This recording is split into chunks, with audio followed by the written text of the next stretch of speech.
What is going on, everyone? Welcome to Two Guys Watching Football, where we are going to be having some Ravens therapy. Obviously, a very, very, just a brutal game. There's no other way to put it. And as you see below, what I'm going to be doing basically is we're doing like a call-in show. So you guys click the link, you get added to the StreamYard. I'll bring you up, make a comment, ask a question, have a discussion. We'll keep it pretty short. I'll send you back down, leave the stream. If you guys want to come back, obviously you can re-click, come back through. But I think it allows me to have like 12 people in at once. So I need to kind of cycle people through. So if you guys want to join the conversation, if you want to get, something off your chest, I'm here to listen. I'm going to try and keep the Purple Patrol hat off as much as humanly possible. But we're going to get into it. We're going to have some good discussions here. I got a couple people backstage already to kind of go through it. And, as Brent said, I'm emotional too, man. That's a tough one. It's a brutal way to go out. So I'm going to bring in ZJ first because I know I think he's on his lunch break at work right now. So let's get ZJ in here on his, what I can only assume is his 2004 Motorola Crazer that he's using here. So ZJ, what's going on, brother? Absolutely, my Motorola flip phone from 2026 in the future that hasn't even been released yet. That's how far ahead I am. Oh, I love it. No, I How's it mean, going? I've just started working. I've had like 2-3 hours of work, so I've had to force myself to calm down and just kind of had time to sit things and mull about. I think there's a couple really big points. I think one, the calls. I got to get this out. The calls for people saying that Mike McDonald was a mistake of a hire. He needs to be fired. Why would they?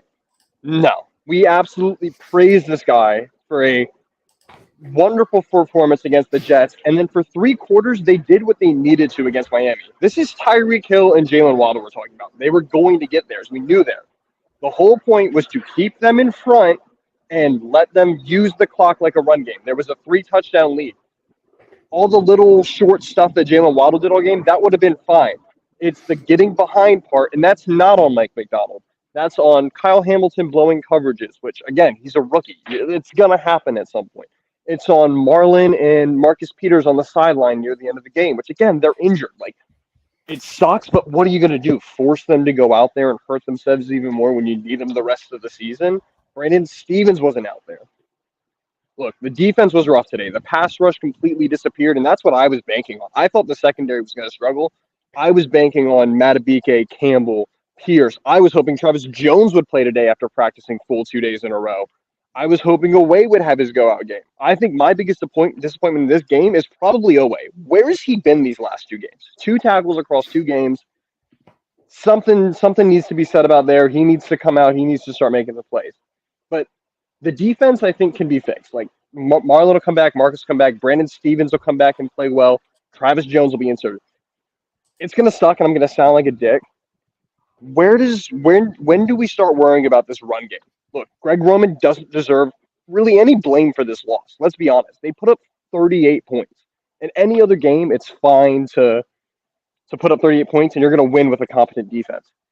But the fourth quarter struggles where it can't be said, and the stubbornness to run up the A gap on every third and fourth short. Cole, I know you were freaking about it during the game. The need to run up the A gap every time there's a short yardage thing, it needs to stop. He had the wonderful Mark Andrews play action where the Dolphins bit in the red. Everybody went for the run up the middle, and there was an easy touchdown pass to Mark Andrews. Where was that the rest of the game? Yeah, no, I mean, should have taken a notepad and a pen to that because you covered a lot, but a lot of good stuff in there. I mean, let's start with what you just said because you hit on a key thing. Basically, the way the Dolphins show that cover zero blitz is they mug 7 of the gaps. And so what makes it problematic is when you're trying to run power at it because your power play is basically relying on those down blocks, creating numbers that way, and then your puller comes in, and that's where you create the space.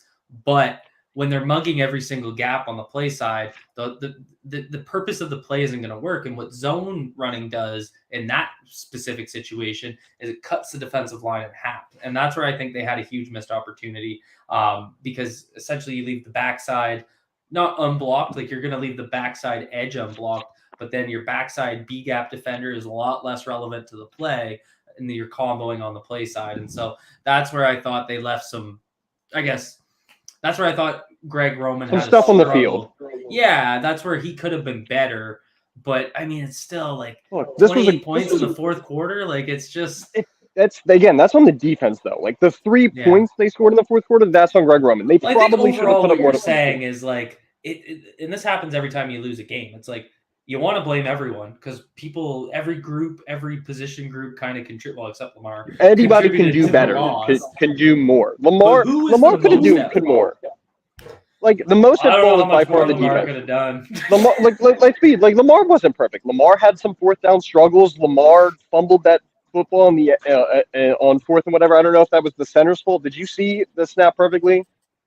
It was so. I mean, you'll see better on all 22. What it looked like to me is Lamar started to take off basically before the snap came, and that's the issue he had against the Titans in 2019 when he had his failed QB sneak. He basically starts to move sucks at them. He sucks at QB sneaks. He's terrible at them. It's just let Mark do them. He's the best rushing quarterback in NFL history, and he can't do QB sneaks. Like Tom Brady. Well, the funniest thing is, the Tom Brady, the worst running QB maybe ever, is the QB sneak GOAT. He's so good at it. He always gets it. No, I'm not saying like Lamar. No, Lamar put on an MVP performance. We should have been talking at the end of this game like, okay, is he first or second right now in the MVP race? Like, who's ahead of him? Who could be ahead of him? But like, it goes away with the loss. I'm sorry, that does. Look, at the end of the day, I'm not calling for Greg Roman's head, but I'm saying like this has been a year and some change of run game struggles, and you can put injuries and blah blah blah. J.K. Dobbins is coming back soon. Nick Boyle is coming back soon. Ronnie is hopefully coming back soon.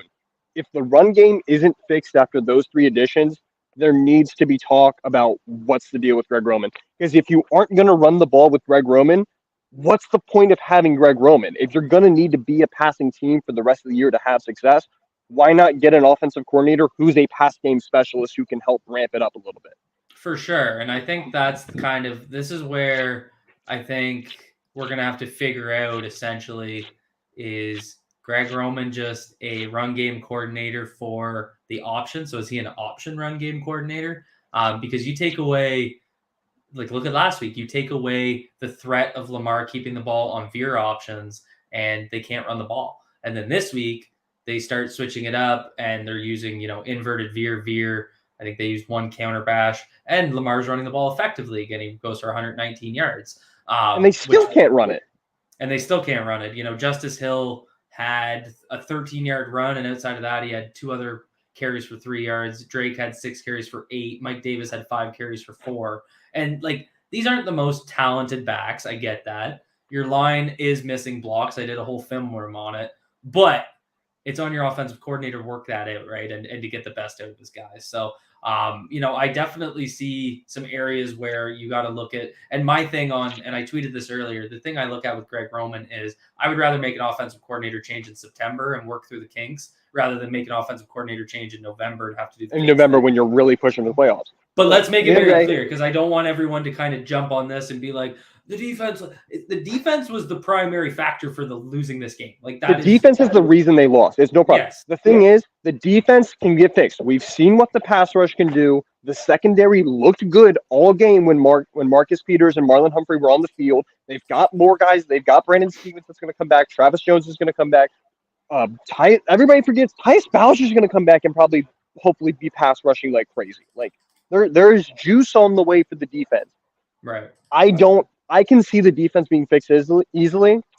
I'm not sure how the run game gets fixed. I don't think you can insert JK, insert Ronnie Stanley on again. I think the interior of the line is where they're not getting push. What is putting Ronnie at tackle going to do to help the interior give push? Nick Boyle can do some motion stuff up the middle for the run blocking, but he's never going to be the same Nick Boyle again. I don't think. If he's not playing right now, there's clearly something wrong.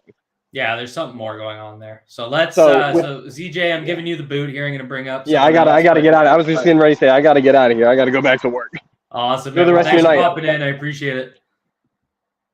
All right, we're gonna get to Yuri here. Before I do, if anybody wants to hop up here and kind of say their 2 cents, have their rant, that's what it's for. Click the link down in the description. It'll bring you to StreamYard. You can go on your phone, on your computer, whatever. Like I said, we're just kind of getting everybody's thoughts out there, listening, trying to have a little bit of discussion. I'm going to go through a couple of the comments here quick because there's some really good stuff. First of all, everybody should rally Tony to get on here. I'd love to hear his rant about the pass rush. And there's obviously some questions about John Harbaugh, and I think it's really, I mean, there's a discussion going on in the comments below. If Harbaugh gets fired today, he's hired by another team, and I don't like that's right. He's a good coach. He's going to be highly sought after if he's available, but there's always going to be this thing with coaching where just because you need to move on from a coach doesn't mean they're a bad coach. And I'm not necessarily for firing John Harbaugh. I don't think that necessarily fixes all your problems, but there's also things that he does really well that I don't think he gets enough credit for. But it's just one of those things where sometimes voices get stale in a locker room. You hear professional athletes talk about it all the time, and so it's always one of those things. Is that something that could shake things up and get something going? Or is it, the grass isn't always greener? So I think it's a really dynamic discussion, but one that's definitely worth having. So let's go to Yuri now. Yuri, what's going on? Cole. So after some sobering up, some good old Five Guys, large hamburgers and French fries, I've had some time to digest this game. After a lot of yelling with my Air Force buddy came up, drove 13 hours from Mississippi, come up to watch the game with me. Thank God I did not go to M&T Bank today.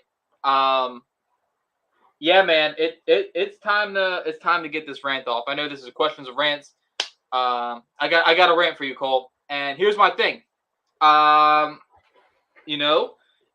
You spend $70 million in cap space on your defense, or actually $100 million. Excuse me. You spend 3 out of the 4 of your first draft picks in this draft on your defense, and you go out there and you let up 42 points against the Miami Dolphins. I don't like making grand statements off of one-offs, and this game is probably most likely a one-off for this defense. But I think when it comes down to it, at the end of the day, you took a very hard look on this whole Ravens philosophy of running the ball and playing good defense, and maybe it's time to switch. That's just me. Pass the ball and play bad defense. You know what? Actually, I came with a quote today. So when Lamar Jackson was asked about but I do want to throw it out there because I think it's through 2 games in neutral situations, so where they're not blowing at the Jets in the fourth quarter, they're calling dropbacks significantly more than called runs. Yeah, no, I saw that tweet earlier. But in today's game, it seemed like Lamar Jackson, and this is once again quoting him, it's not the Ravens game of the past anymore. This is the NFL. It's a new era. We've got to play ball. We've got to know what the pass is working, and we've got to keep passing it. So my key to this game is obviously the defense absolutely blew that fourth quarter away, 28-3 in terms of scoring. That's awful. I don't know how. Can I curse on here? Yeah, loosely. I don't know how in the hell that happened, but once again it did. And then, how much zone did we run today, Cole? I saw a lot of under center, but I don't know, like vertically going. Like I saw a few stretches, but I saw mostly power. No, it was mostly gap. They didn't run a lot of zone. Yeah, they didn't take my advice. Yeah, and that's, we were talking about earlier in the that space. It just seemed like that was the niche to beating this Miami's defense. Like once they lined up all those guys in line of scrimmage, cut it in half and split wide and go outside horizontally. And that's just something that it really frustrates me. And if you're gonna sell the point that Greg Roman is this run game genius, that's the next level for me. Like that's the next level. Okay, you're run game genius. Let's elevate. Let's get more in the multiple concepts. Get more in that even percentage in terms of zone and gap. And yeah, man, all around. And I'll get out of here after I'm done. I couldn't think for like an hour. I was just it's one of those games where I knew if I went to the game, I'd be frustrated as hell. I'd be probably, there was some game like a year ago And after the game, people were yelling, "Sell the team." I would be yelling, "Sell the team" after the day, but Well, you know what's really frustrating, and something that got to me is we spent all week talking about how are the Ravens going to blitz the simulated cover zero look, and like when I'm looking at the offense, and the funny thing is, they did, like they did. They had all the answers. They used those quick passes. The only one that really got broke up was in the fourth quarter when Xavier Howard finally almost broke on one of the balls, and that was almost pick six. But other than that, they did exactly what you have to do: get the ball out quick, make a guy miss, and that's how they move the ball. That got them. I said that earlier in the space. Do it a couple times early in the game, and they'll stop using it. What happened? They did it a couple times early, and you still saw it, but not like you did last year. And so that was the frustrating thing, is some of the things that they did really well offensively are being completely overshadowed because of how badly the collapse was. And obviously that's the way it goes. Like that's kind of part of all of this but the other thing to remember is, like, I did think they came out with a good game plan. Like, they came out, they knew they had to throw in those situations, and they were throwing in those situations. What killed me was I had the tweet. So they had 10 plays with 1 yard to go. So 2nd and 1, 3rd and 1, et cetera, et cetera. 1 yard to go, 10 plays where they needed a first down or a touchdown. On 9 of those 10 plays, they ran the ball. Some of them were successful. I think it was 4 of those 9 were successful. 5 failures, and the one that they threw was the touchdown to Mark Andrews. So it was, we had it happen. They had 3 straight snaps with 1 to go, fail. And then the third fail was the fumble. And so, it just seemed that's where some of the stubbornness came up, so I would argue that I was actually pretty happy with the run pass play split calling, but in those specific situations, they kind of reverted back. Like Mike Davis was straight up like just running into the backside of his own old lineman, like little crap like that. So it really comes down to, that part of this game. I really didn't have a frustration with Greg Roman. But and then that also, we can talk about execution. Like Mike Davis running into guys isn't good. You got guys like Josh Oliver literally getting blown up back into Kenyon Drake. It's just tough. Like when you can't rely on your guys to move bodies in the run game, it's going to be hard to run the ball. But I still think there was a tangible solution to trying to go to more zone, try and counter them mugging the A gaps, them mugging the C gaps. I thought that could have made a big difference. Yeah, that's kind of my point. If you can't move people, move space. And that's the whole point of running zone. You're moving space, not people. So really frustrating to see them go to the well again.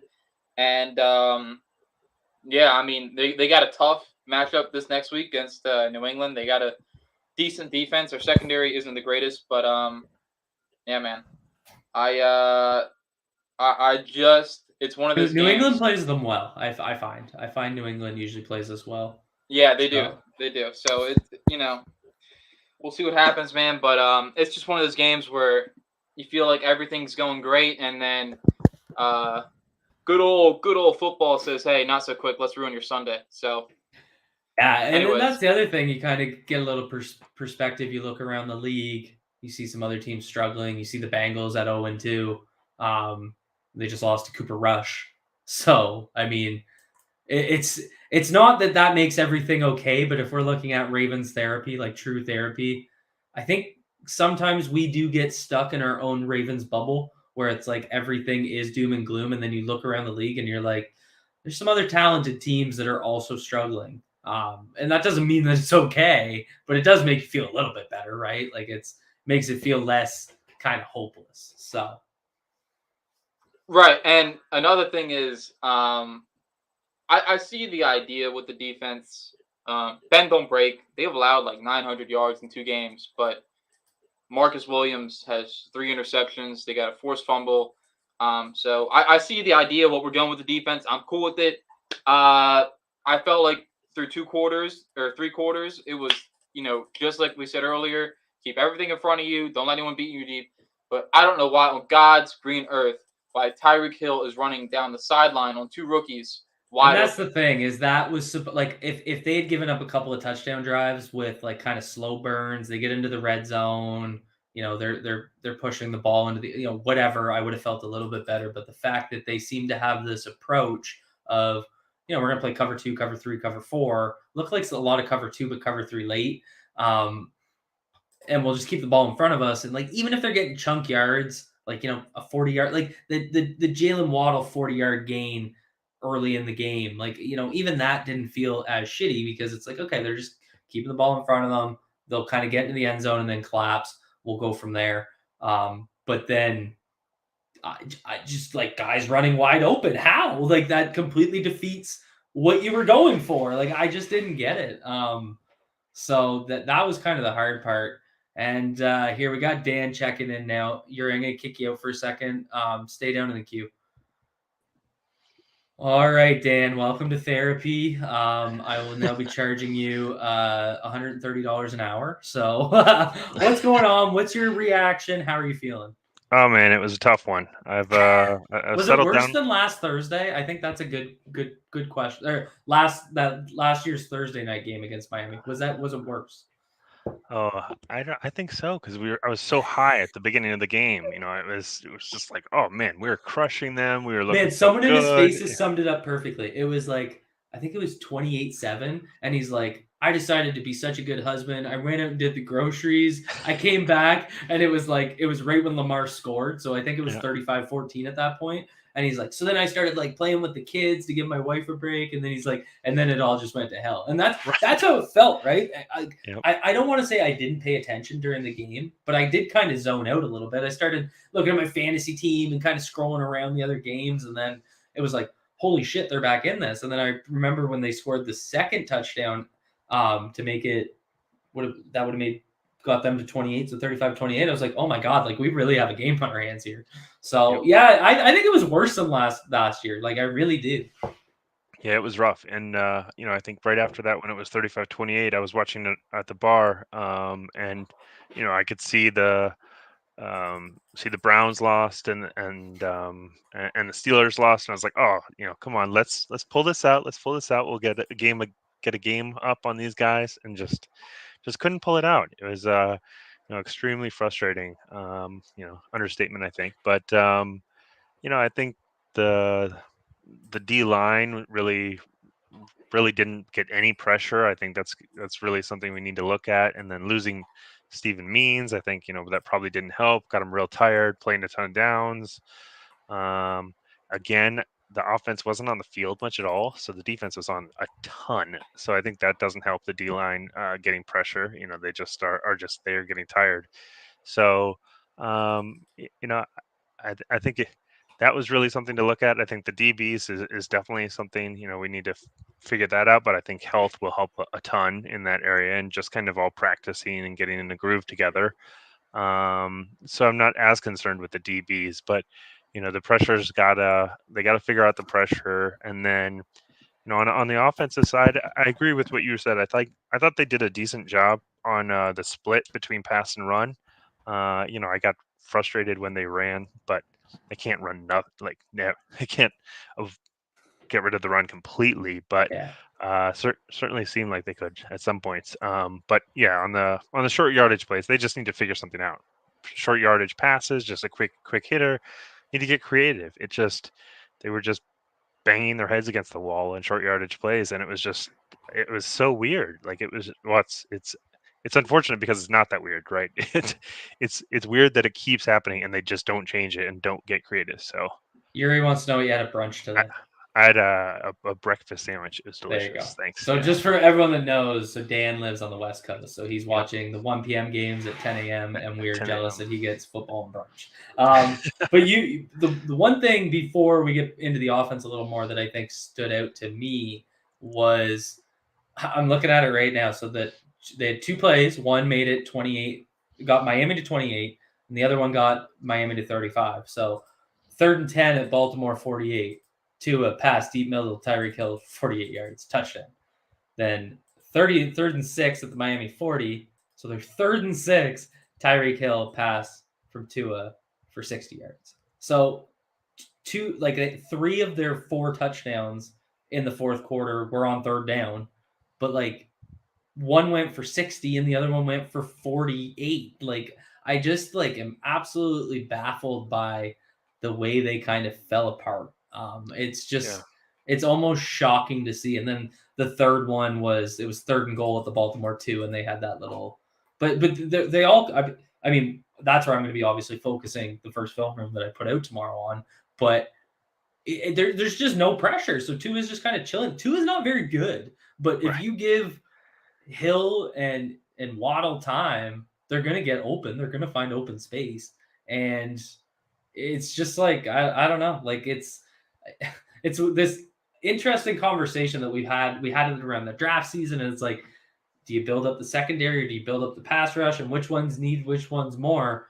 Yep. Today it kind of showed you that maybe that pass rush is more important than we really thought, or that they've drafted there, but they've put so much money into the secondary, so it's like, should all that money be going into the pass rush? And they've historically, at least not, I shouldn't say historically, they've recently kind of pushed away from paying pass rushers. They didn't pay Ngakwe, they didn't pay Judon, they paid Bowser, but that was kind of a cheaper deal.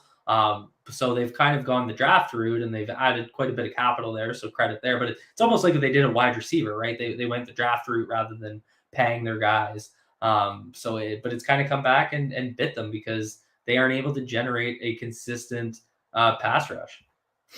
Yeah, I think the hard part for the Ravens with that argument right now is they had neither, right? They didn't have a pass rush, and then their DB crew was just really thin by the time the end of the game came around.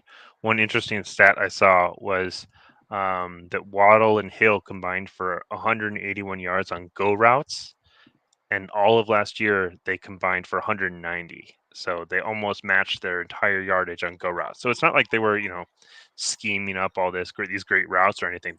They're just running, and the communication in the zones and everything just fell apart. It just, this shouldn't have been that hard to stop. This wasn't like something new and crazy that they hadn't seen before. But I think they had to put Hamilton in the back. That one of the deep ones, it was clear communication issue. You could see them discussing the issue of whose zone or who should have had that back left zone. So. And it's getting exhausting talking about the communication issues because, I tweeted earlier, like, I guess Wink wasn't the issue, and you switch defensive coordinators and they're still happening. And you've added Marcus Williams, who's like that's one of his things is like he gets guys organized, the deep part of the field. And it's tough. And we have someone trying to join Poncho. It says device not connected. So I can't bring you up. You might need to hit accept to your permissions, maybe try leaving and coming back. See if it can get connected. That is kind of, yeah. So it was Tyreek Hill, 11 catches, 190 yards. Jalen Waddle, 11 catches, 171 yards. Both, they had a long of 60 and a long of 59. And they were force fed the ball. Hill had 13 targets and Waddle had 19. And that was of 50 total targets. So it was just half the targets went to them. And it's just frustrating to kind of look at. Yeah. I know it's difficult to assess without the all 22, but any feel how the O-line did today? I thought they seemed like they did well on pass protection, but I couldn't tell on run protection or run plays whether it was them or the running backs. So yeah, no, it looked to me like, well, one thing I'll say is the pass protection was good. I felt that kind of through 2 games. Lamar, he didn't take any sacks. I don't even think, Miami didn't even get credited with a QB hit. So I mean, they kept Lamar quite clean, and that was in a heavier pass approach, especially against where they're. But I mean, Lamar was getting the ball out quick. I'm expecting his TTT to be pretty low, just based on what their approach was, which again I think is a positive in all this. Just to see them adjust and to kind of unlock that quick passing game. But in the run game, I think where they're really struggling is some of those blocks at the edge. It seems to kind of be a consistent problem. They're not able to move guys off the edge, so defensive ends are just kind of blowing things up. Like there's been several times where they're running power to the left and literally Josh Oliver's getting pushed into the puller, pushed right back into Drake. And he did have one really nice block. He was on the right side of the line, and I can't remember if it was inside zone or something else, but it's just like he's just not getting the job done. And it's, you're supposed to be this smash mouth football that can't really, do that anymore. So you got to switch it up and try something else. And that's been why I've been kind of preaching so much zone lately. And that, you got Tyler Linderbaum where he could really benefit from that type of switch. But, one thing that I'm wondering, like, what did you kind of think about Patrick Queen in this one? Because I thought he kind of struggled. It's one of the challenges with watching the game at a bar while having brunch is it's the TV's a little bit far away, so I can't see everything. Nothing jumped out to me. Is he a stud in coverage? No. I didn't notice any glaring issues. But Yuri's over there cursing without saying anything. I don't think you knew it was up. You're up, buddy. Oh, I didn't know. I saw a stat. Someone said that the Bengals lost to Cooper Rush and Mitch Trubisky, and I was laughing at that. But go ahead. No, I don't know. I didn't. I think he just had a game. I didn't notice anything great or terrible with PQ. So. Yeah, no, for sure. So I'll leave us up. If anybody else wants to come up, just hit the link. It adds you up. I can boot these two yokels and add you guys. But yeah, I was kind of wondering how this would go. I didn't know if people would want to do like a call in. It was kind of I was hoping for like a Larry King style, like caller from Boulder, Colorado. You're on the air. But I think we'll kind of get to wrapping it up here. But I guess let's kind of do this. Let's go around the horn. How do we feel moving forward? Is this just one game and they'll be fine? Or did it really just kind of feel all too similar to last year? I'm kind of interested because this is where I just, part of me feels like this was just a blip and it'll be all right. But then I think back to last year and I'm like, it's the same damn problems. And they just don't seem to be kind of ironing themselves out. And that's where it gets a little worrisome. But they're missing guys. They're still going to get some reinforcements coming. So let's go around the horn. Yuri, I'll start with you. Kind of what do you think moving forward? Are you down on the team? Are you feeling hopeful? What is it? To be honest, like I don't. It's so hard to say off of one game. Like I said earlier, like the whole one game thing. It's hard to judge, but the offense gets out there. Last week we're slow. This week we're starting off fast. We're juiced. Duvernay, return touchdown. The offense scores 21 points in the first half. You're like, all right, there's the change. We're good. Let's get rolling. But then you get out in the second half, and it's like the defense just completely crumbles under its feet. So I'd like to think this is a blip, Cole. I really do. I'd like to think this is a blip. But for God's sakes, the tackling was terrible in that fourth quarter, and that led to 28 points. And it does seem like reminiscence of last year, where the tackling just got awful, and we couldn't stop a fly on the wall with the biggest swatter in the world. I once again, I'd like to think that this is just a one game blip on the New England, and let's go have a tough, hard-nosed football game where we control the line of scrimmage and do what the Ravens do best, and beat them in some disgusting like 20-10 victory. But yet again, I just don't know. Like, I don't know where this team's sitting at, because week one tells me we're gonna have a number one defense constantly creating pressure on the quarterback, and then week two tells me 450 yards and 6 touchdowns to Tua Tagovailoa. Now I can't get ad revenue, so that's great. Well, I'm sorry. Look, hey, Cole, just bill me. But Tua, like I said, 450 yards and 6 touchdowns to Tua. That is disgusting. I don't know why in God's green earth. Like I said earlier, I don't know why in God's green earth why we let him beat over the top twice. That's all you had to do was not let him beat over the top, and we would have been just fine. But here we are. We lost. Got to move on, and I will let Dan go. Go ahead, Dan. Yeah, I'd love to be more optimistic. I generally try to be, but I'm really not really feeling it right now. Maybe tomorrow would be better, but I think they need to figure out the run game. They need to figure out pressure, and I know we have guys coming back, but I'm just not sure that I'm not sure that JK is going to be what he was before. He's coming back from a huge injury. Can you really expect him to be the savior? So. Um, uh, can is Stanley going to really change the run game that much? I don't know. Is Bowser really going to add much pressure? I'm not really sure. I'm not sure the guys coming back from injuries are going to be at the top level right away. So, do I think the team can get their stuff together by the end of the season? Absolutely. But I do think it's going to be a lot of growing pains while we get used to McDonald and get guys back and used to it. Most of them didn't play at all in the preseason, and some of them are coming back from injury.